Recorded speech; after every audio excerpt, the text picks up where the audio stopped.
Shalom, Sobat Kuda Kasih Tuhan, bertemu kembali dengan saya Kersogo di channel ini. Bagaimana kabar kita semuanya? Semoga saudara-saudara sekalian, kita semua yang sedang menyaksikan video ini tetap sehat-sehat saja ya. Amin. Ya, teman-teman yang dikasih Tuhan, ada satu ayat yang Alkitab catat bahwa ada hukum tabur tuai. Apa yang kamu tabur, itu jugalah yang akan kamu tuai. Jika engkau menabur yang jahat, maka engkau juga akan menuai yang jahat.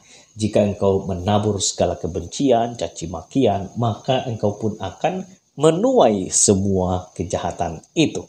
Jadi Tuhan tidak pernah diam. Itulah sebabnya kita harus memperhatikan supaya segala tindakan kita harus mengerjakan semua itu dalam kebenaran. Nah, seperti Ustadz Yahya Waloni ini, dan pastinya inilah waktunya Ustadz Yahya Waloni. Dan ketika dia ditangkap, itulah masa di mana selama ini dia dibiarkan begitu saja. Ya, kita salut dan sangat memberikan apresiasi kepada Polri. Ya, sudah sangat berani dan bertindak dengan sangat luar biasa saat penangkapan dari Ustadz Yahya Waloni ini. Nah, teman-teman, setelah saya perhatikan teman-teman, ada cuplikan video dari Ustadz Yahya Waloni yang disorot ketika dia ditangkap dan dibawa ke Bareskrim Polri. Saya perhatikan video Ustadz Yahya Waloni ini, dia terlihat gagah sekali ketika dia ditangkap. Dan saya perhatikan gaya-gayanya Ustadz Yahya Waloni ya. Nah, kalau teman-teman sering nonton video Ustadz Yahya Waloni, terlihat sekali ketika dia berceramah, arogansi dan kegagahannya dia tunjukkan. Nah, saat dia ditangkap juga, Ustadz Yahya Waloni memperlihatkan kegagahannya. Ya, itu saya perhatikan. Tapi, tidak lama sesudah Ustadz Yahya Waloni ini ditangkap dan diperiksa lalu ditetapkan sebagai tersangka, berita yang kita dengarkan sekarang adalah Ustadz Yahya Waloni ini sedang sakit. Ya, kemungkinan besar kata polisi ya, dia itu karena punya sakit bawaan pembengkakan jantung. Nah, sebelum kita lebih jauh membahas ini, mari kita terlebih dahulu dengarkan cuplikan singkat dan sesudah itu saya akan mengajak kita melihat berita Ustadz Yahya Waloni itu sedang sakit. Mari kita dengarkan videonya. Ini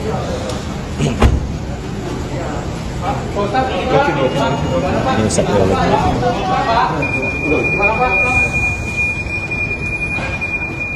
Oke.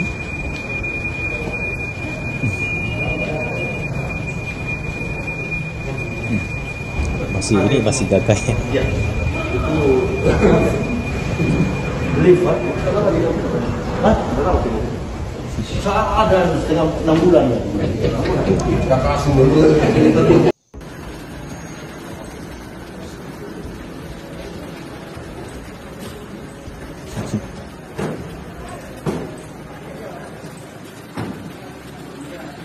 Ustadz, dikit Pak. Gimana Pak? Ditangkap Pak? Iya, teman-teman yang dikasih Tuhan. Jadi itulah video daripada Ustadz Yahya Waloni yang ditangkap oleh polisi dan dibawa ke Bareskrim, dan Anda perhatikan gaya Ustadz Yahya Waloni ini. Ya, tapi perhatikan, ketika saya memperhatikan kegagahan daripada Ustadz Yahya Waloni saat dia ditangkap, tidak lama dia ditetapkan sebagai tersangka, di sini ada berita ya, di sini Polri. Ini diterbitkan oleh Detik News ya.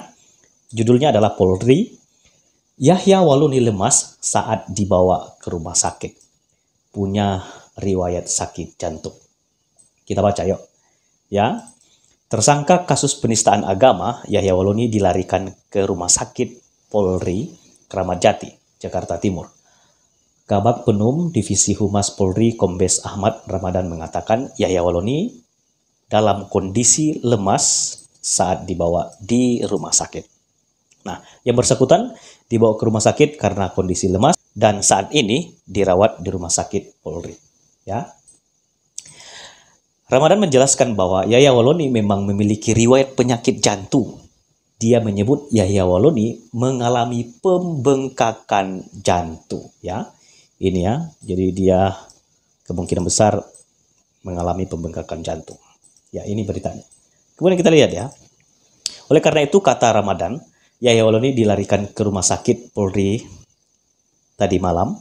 Saat ini Yahya Waloni sudah berstatus tahanan Polri, ya. Jadi dia sudah berstatus tahanan Polri.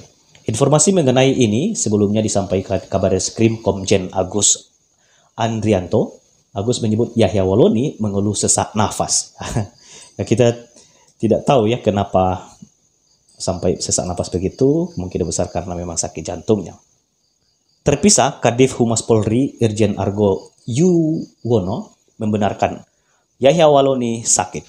Argo mengatakan Yahya mengalami pembengkakan jantung. Ya, jadi Ustadz Yahya Waloni ini mengalami pembengkakan jantung ya. Dan Anda bisa perhatikan ya, pertama-tama memang terlihat Ustadz Yahya Waloni ketika ditangkap dia sangat gagah, tapi sudah ditetapkan sebagai tersangka, sekarang menjadi tahanan Polri oleh karena dia mengalami sakit. Ya, tidak apa-apa karena memang tidak bisa dapat dipaksa dalam penahanan apabila ada seseorang tersangka mengalami sakit. Jadi itulah berita daripada Ustadz Yahya Waloni yang dikabarkan sudah ditangkap polisi, sudah berstatus tersangka, sekarang dia sedang sakit dan dirawat di Rumah Sakit Polri Kramat Jati. Jadi teman-teman yang dikasih Tuhan, apa yang ingin saya katakan kepada kita semua?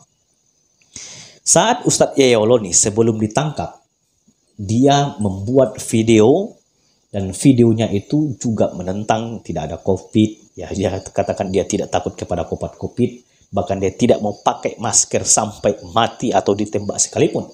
Tapi terlihat jelas ketika Ustadz Yahya Waloni ditangkap, dia menggunakan masker. Ya, memang harus begitu. Sebagai warga negara yang baik, harus taat. Inilah yang perlu kita perhatikan di dalam setiap kali kita berbicara. Supaya apa? Kita tidak menjilat ludah kita sendiri. Nah, Ustadz Yahya Waloni sudah terlanjur mengatakan bahwa dia tidak mau menggunakan masker sampai mati. Ada banyak komentar-komentar di video saya mengatakan bahwa ya mungkin saja karena Ustadz Yahya Waloni takut mati maka dia menggunakan masker. Tapi tidak, karena mungkin saja Ustadz Yahya Waloni ditangkap dan polisi mewajibkan dia menggunakan masker. Ya mau tidak mau harus taat dan tunduk. Ya karena memang harus begitu sebagai warga negara yang baik. Dan saya mau katakan kepada kita, mari kita belajar dari kasus ini. Baik kasus Bapak Ustadz Yahya Waloni dan juga Bapak Muhammad KJ. Mari kita tetap jaga kerukunan, kebersamaan kita sebagai warga negara yang baik. Tidak apa-apa kita punya perbedaan dalam segala pandangan. Tapi ingat, jangan sampai kita melukai satu dengan yang lainnya, apalagi sampai menista agama orang. Itu juga tidak tepat sebagai murid Kristus. Kita harus hati-hati. Jangan sampai kita mempermalukan nama Tuhan, karena kita tidak bisa menjadi berkat. Karena kita tidak bisa menjadi saksi Kristus di tengah dunia ini. Ya, saya doakan kiranya Ustadz Yahya Waloni cepat sembuh dan juga Pak KC cepat sembuh dan semua proses hukum boleh berjalan dengan baik dan sesuai dengan undang-undang dan dapat diputuskan dengan cara yang adil, ya. Dan juga kita doakan supaya para aparat boleh bertugas menyelesaikan tugas mereka dalam menegakkan keadilan dengan baik. Tuhan kiranya memberkati kita semua, memberkati negeri kita, dan kiranya kita tetap semua sehat di masa pandemi ini. Tuhan memberkati kita semua. Shalom.